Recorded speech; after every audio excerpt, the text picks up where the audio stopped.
इसी बीच हमारे एक सब्सक्राइबर ने हमें एक सवाल पूछा, क्या कोई व्यक्ति विश्वास के बावजूद ठीक ना हो सके? आइए इसके बारे में इस वीडियो में हम समझते हैं।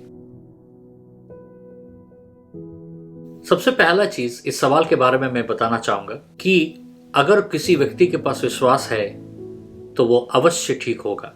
विश्वास एक मूल्य नींव है एक चमत्कार होने के लिए और चंगाई पाने के लिए, क्योंकि इब्रानियों का 11:1 में विश्वास के बारे में ऐसा लिखा है कि विश्वास अनदेखी चीज का प्रमाण है। माने जो चीज आपने देखा नहीं लेकिन आप आशा कर रहे हैं कि वो चीज आपके पास है, वो विश्वास है। आपके पास अभी तक चंगाई नहीं है लेकिन आप विश्वास कर रहे हैं कि आप चंगाई पा चुके हैं, तो ये विश्वास है। अगर ऐसा विश्वास किसी व्यक्ति के पास भी हो तो वो अवश्य चंगाई पाएंगे, क्योंकि कोई शक का गुंजाइश ही नहीं है कि इतना विश्वास होने के बाद भी एक व्यक्ति चंगा ना हो पाए। पूरे बाइबल को अगर हम पढ़ेंगे विशेष तरीके से नया नियम में, कितने भी भक्त लोग चंगाई पाए हैं, उनका मूल कारण था वो अपने विश्वास के कारण। उदाहरण के रूप में हम मत्ती का सुसमाचार 9:20 और 22 में हम 12 साल से रक्त स्राव से पीड़ित उस औरत को देखते हैं। वो औरत 12 साल से रक्त स्राव से पीड़ित थी और वो अचानक यीशु मसीह के पास जाती है, लेकिन इनके करीब नहीं जा पाती क्योंकि वहाँ बहुत सारा समूह और भीड़ पहले से ही जुटा हुआ था। तो वो हिम्मत जुटाकर वो मन में ये सोचती है, अगर मैं प्रभु यीशु मसीह का आंचल छू लूं तो मुझे चंगाई मिल जाएगा। और वो ऐसे ही करती है, वो प्रभु के पास जाती है, उनके आंचल को छूती है और अचानक प्रभु रुक जाते हैं और प्रभु यीशु उस औरत की ओर घूमकर क्या कहते हैं? प्रभु उस औरत को देखकर कहते हैं कि तुम्हारे विश्वास ने तुम्हें चंगा किया है। तो हमें यहाँ पता चलता है कि क्या सबसे मूल कारण है विश्वास।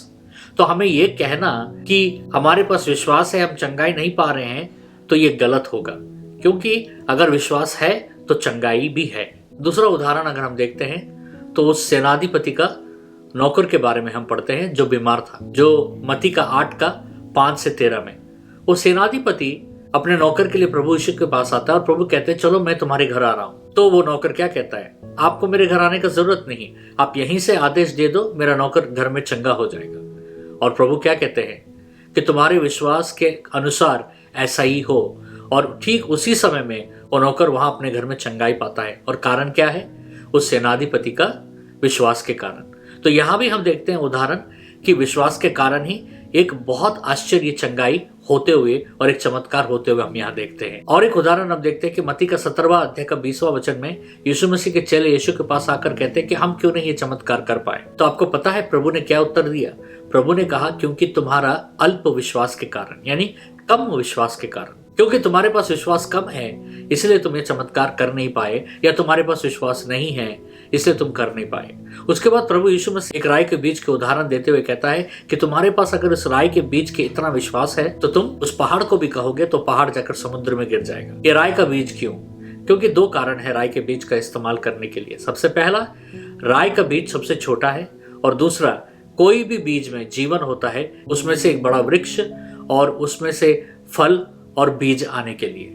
तो परमेश्वर कहते हैं कि तुम्हारे पास अगर थोड़ा भी विश्वास है लेकिन अगर उसमें जीवन है तो तुम पहाड़ से कहोगे तो पहाड़ जाकर समुद्र में गिर जाएगा। इसलिए परमेश्वर चेलों को कह रहे हैं कि तुम्हारे पास थोड़ा विश्वास है लेकिन तुम्हारे उस विश्वास में जीवन नहीं है। जीवन वाला विश्वास क्या है? जीवन वाला विश्वास होता है संपूर्ण समर्पित विश्वास जो प्रभु के ऊपर, कि प्रभु इसे कर सकते हैं, प्रभु के सिवा कोई नहीं कर सकते और प्रभु मेरे जीवन में करेंगे। ये विश्वास रहना बहुत जरूरी है हमारे जीवन में चंगाई और चमत्कार को देखने के लिए। पूरे बाइबल में हम और भी अगर पढ़े तो विश्वास का बहुत महत्व रहा है। जितने सारे चमत्कार हुए हैं विश्वास के कारण ही हुए, जितने सारे चंगाई हुए हैं विश्वास के कारण ही हुए हैं। तो ये कहना कि अगर एक व्यक्ति के पास विश्वास है और वो चंगाई नहीं पा रहा है, ये गलत है। अगर उस व्यक्ति को विश्वास है अपनी चंगाई के लिए प्रभु यीशु मसीह पर, तो व्यक्ति अवश्य चंगाई पाएगा।